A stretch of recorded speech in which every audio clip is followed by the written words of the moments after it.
Okay guys, next we will discuss ferroelectric materials in more details. In ferromagnetic materials we define the we introduce the concept of domain. What is a domain? A domain is a region. First I will define it as a region where all the atoms are molecules, where all the atoms are molecules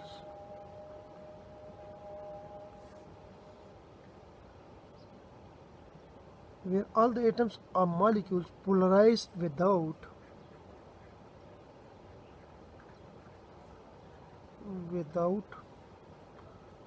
electric field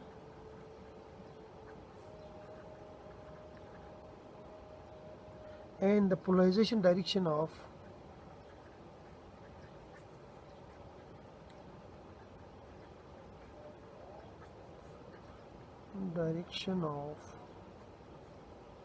each atom or molecule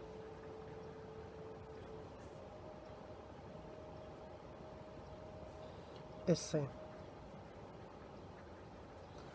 Like this is a dielectric materials. In this dielectric materials, like if I consider this region such that all the atoms or molecules in this region, they are polarized without electric field. Like here the electric field is 0. Okay, even in this region all the atoms or molecules, they are polarized, and even the polarization direction of each atom is same. Like if this is, let's suppose there are 4 atoms or molecules, then this atom or molecule has the polarization direction as this one, this atom or molecule has polarization direction as this one, this is a polarization direction this one, this is a polarization direction this one. This particular region is called a domain. So this is one domain.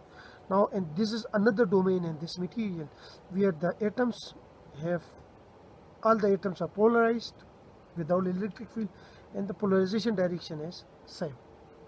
Similarly, this is another region where all the atoms are polarized and the polarization direction are same. And similarly, this is another region where the polarization direction is same. Now, this domain has a net direction in this way.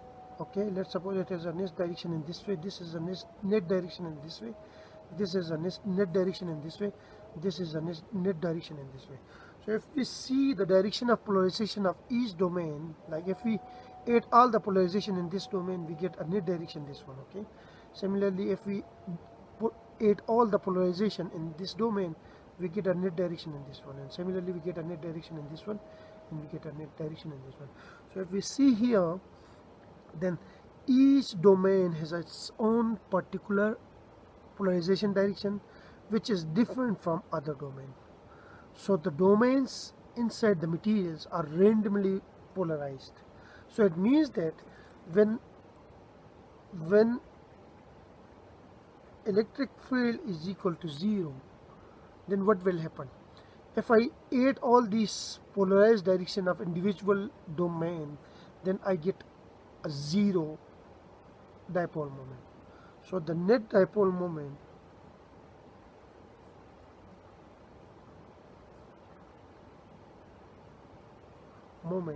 is 0. This is like what we call it,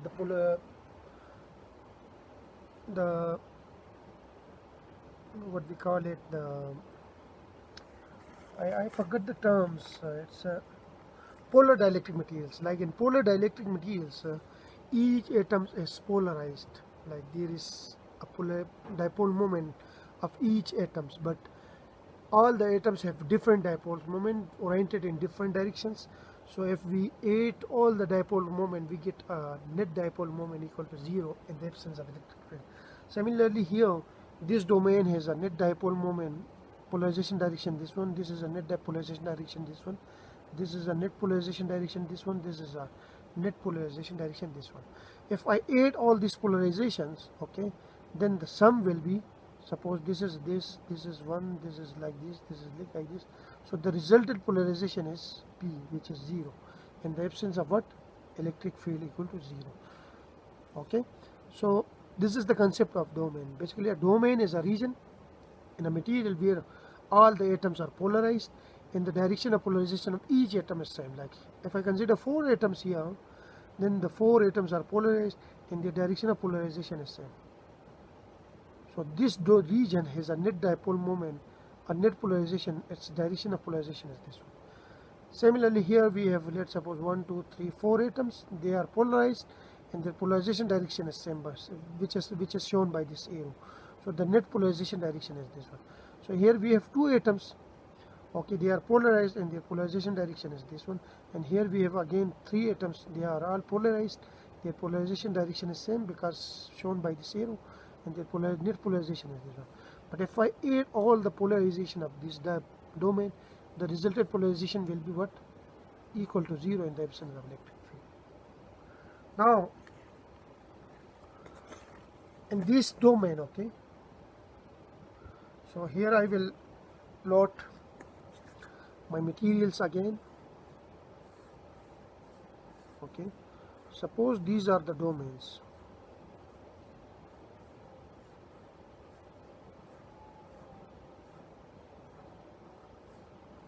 Let's suppose these are the domains,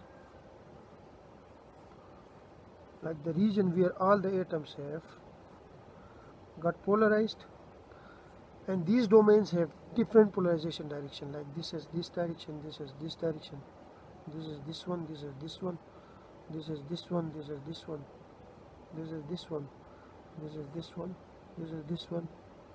These are the polarization direction, okay. They are randomly oriented, so they have different polarization direction. So if we get the resultant polarization, the resultant polarization will be 0 because these arrows are randomly oriented, so they have different directions. If I add them, this polarization direction, they will give us the 0. So here the arrows shows the resultant polarization in each domain, okay. This is also called permanent polarization. This is called permanent polarization because here we have the electric field is equal to 0. In this region we have all the atoms are polarized, their polarization direction is same, so the net polarization is given by this. So here in these atoms, all the atoms have got polarized and all the atoms have a same polarization direction, so the net polarization is given by this. Now in this domain, some of the domains are called favorable domain and some of the domains are called unfavorable domains. So what is the difference between favorable domains and unfavorable domains? So favorable domains are those domains, I can define it like this favorable domain. Like if this is one of the domain, okay, its polarization direction is this one. So if I apply electric field, okay, let's say in this way, if I increase my electric field, those domain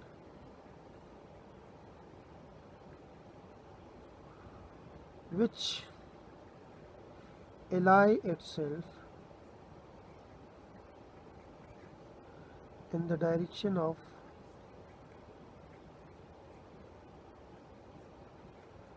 electric field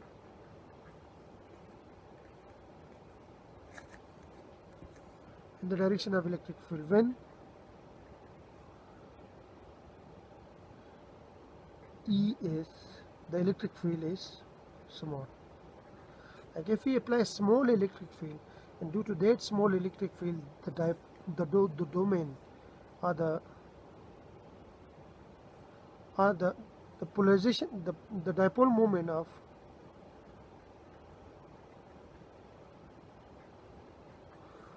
a domain, like we have this domain, okay, it is a dipole moment or dipolarization direction given by this. Now if I apply electric field to this materials, then this domain easily ally itself in the direction of electric field, even the electric field is very small. Then such kind of domain is called favorable domain. Like the domain, like the polarization of the domain or the dipole moment of the domain easily ally itself in the direction of electric field, even in a small electric field, then those domains are called favorable domains. While unfavorable domains are those domains,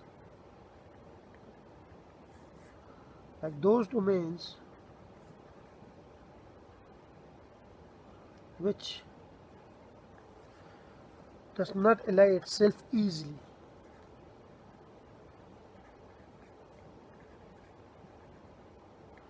Ally itself easily in the direction of electric field.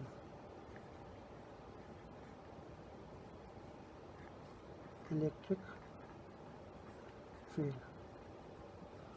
Then such domains are called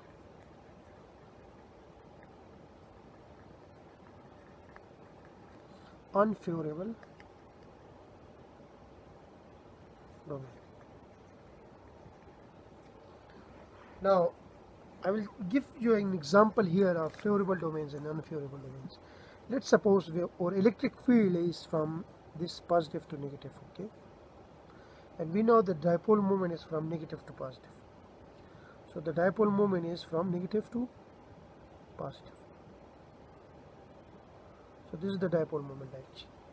Now this is one of the dipole, okay?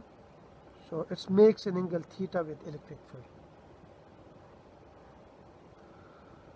Angle theta with electric field. Now there is another dipole. Let's suppose this dipole has a direction like this, okay? And here we have the electric field direction is this. So this makes an angle theta prime with electric field. Now this dipole can ally itself in the direction of electric field. Like once we place this dipole in this electric field, okay, so what will happen? There is a couple on this dipole, okay? This is plus charge and this minus charge. There is a force on this positive charge in this way. There is a force on this positive charge in this way.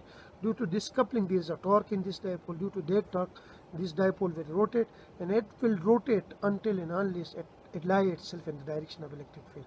So after rotation, this dipole will move in this position. Now here, this dipole, if we apply even a small electric field, this dipole can ally itself in the direction of electric field because it needs a small force to rotate it from here to here. So this is called a favorable position. A domain in which the dipole moments are like this, or the polarization is like this, such that if we apply a small electric field, then the polarization ally itself in the direction of electric field, then such kind of domains are called favorable domains. Now if we look at here, this is unfavorable domains because this is unfavorable position, because if we apply a small electric field, then might be this dipole moment will move from here to where? Here, okay?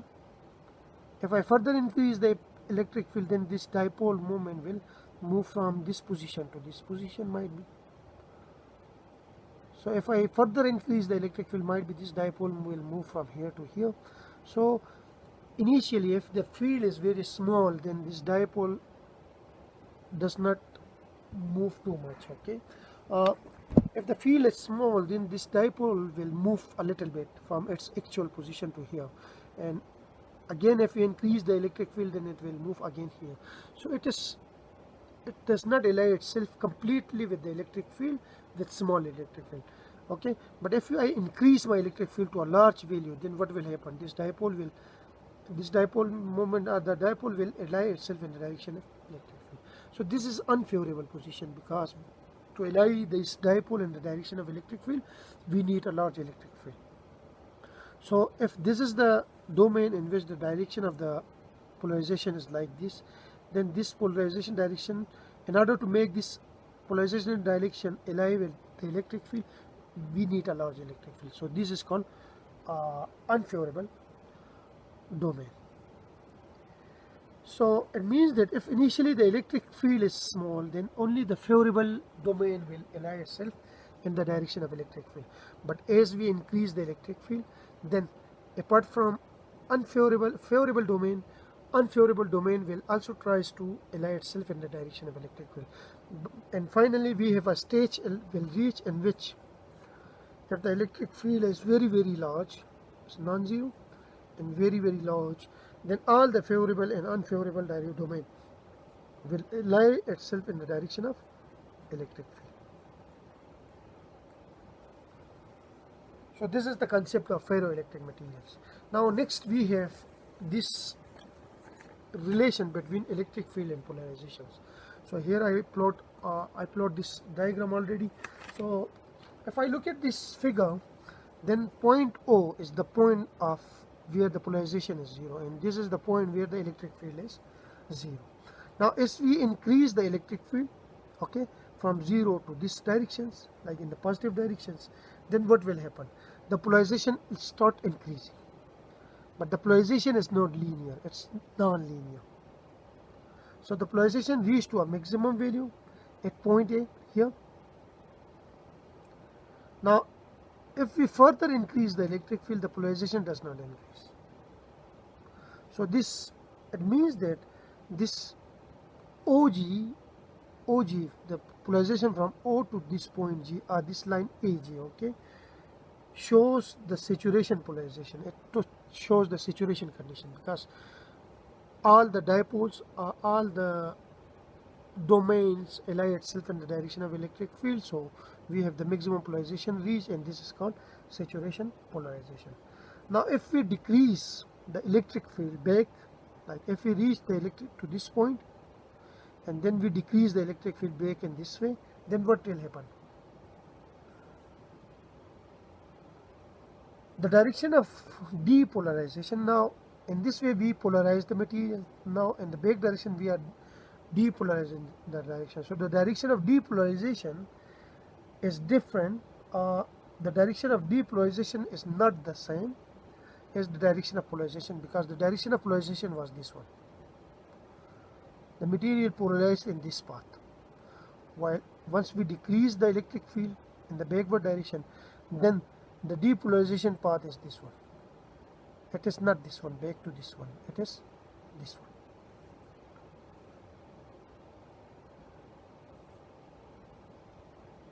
one. Now it follow a different path, okay. So the depolarization follow a different path, like AB. Instead of AO, it follow a different path, AB. It means that electric field decrease to 0. Once electric field decrease to 0, there is still many domains whose orientations is same, and there is net dipole moment. Even at 0 electric field, if we decrease the electric field back to 0, then there is polarization. So it means that there are few domains which are already in the direction of electric field, even which have the same directions, or the net polarization of the material is non-zero, even when the electric field is 0. Or we can say that when E decreases to 0, there are still many domains whose orientation is same, and there is net dipole moment. This AB, this path AB, is called spontaneous polarization. This path AB is called spontaneous polarization.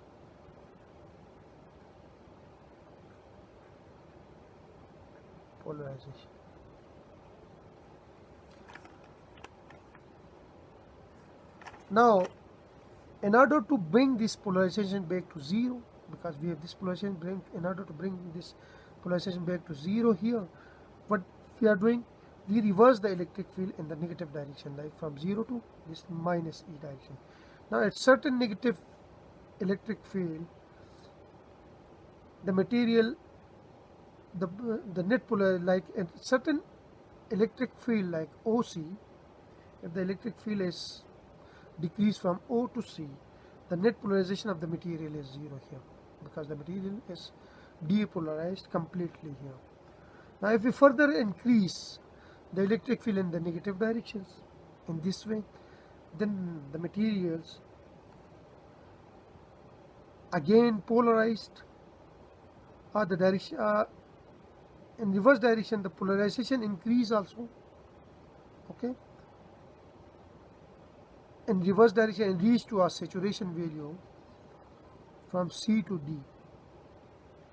If we decrease the electric field E and make it 0, like if we decrease the electric field and make it 0,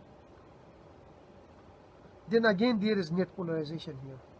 Like if you decrease the electric field back to 0, then again there is a net polarization exists here, which is OE. Now to make the net polarization 0, we are increasing the electric field to point F here, where the polarization become completely 0, because the polarization is 0 here. But a further increase in electric field, if we further increase the electric field from F to this way, then what will happen? Again the saturation polarization reach. So the materials got polarized and reach to the saturation polarization.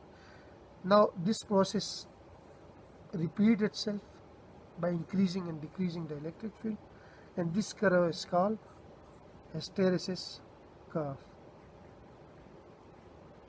Hysteresis curve. And the area under this curve, like this area is called hysteresis area.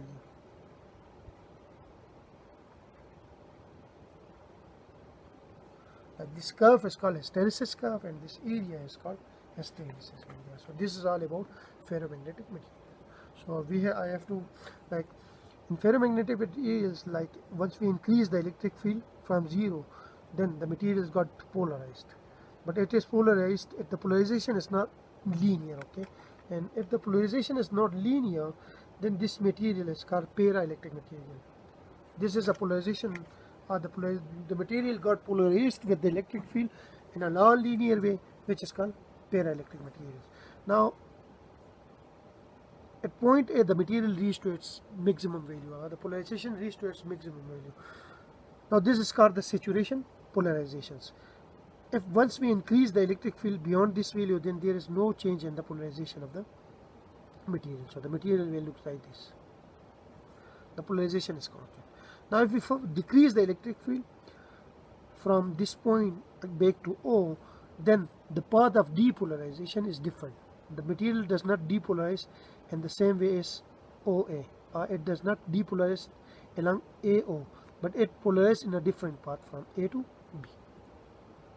Now once we bring the electric field back to 0, then there is a polarization. So it means that there are many domains are such that there are many domains, they have their polarization direction same. So the net polarization is non-zero, even electric field is 0. So this path from A to B, where we bring the electric field back to 0 while the materials does not depolarize completely, is called spontaneous polarizations. Now to depolarize the material completely, or to bring the material in such a way that its polarization, net polarization is 0, what we are doing, we are decreasing the electric field in a reverse direction from O to C, where the electric field is 0, where the electric field is some value OC, negative value, but the polarization is 0. Now if we further decrease the electric field from C to this value, then the material again depolarized and it leads to the saturation value. Now to bring this material back to 0, to make this material depolarized, we are decreasing the value, we are increasing the value in this way. So if we bring the electric field from here to this 0 value, then the material depolarized, but at this point, at 0 electric field, the material is not totally depolarized, but still there is a polarization. So in order to bring this material, in order to make this material completely depolarized, we are increasing the electric field from O to F. So materials goes from this polarization to 0 polarizations. And further we increase the material's electric field, the material got polarized again and reached to the saturation value. And this process repeat again and again. This is the property of ferromagnetic material. Now this curve started from O to A, and then from A to B, B to C, C to D, D to E, E to F, and F to A. This curve is called hysteresis curve, and the area under this curve is called hysteresis loop. So I am not going into the detail of this ferromagnetic material or this hysteresis loops again. So this is enough for this BS level. Otherwise we have a lot of things to discuss from this hysteresis loop, but until up to BS level. This concept is enough for physics students. So this is all about ferromagnetic materials. In the next video, in the next lecture, we will move to other topics. I think I will check the syllabus and then I will follow it. Thank you.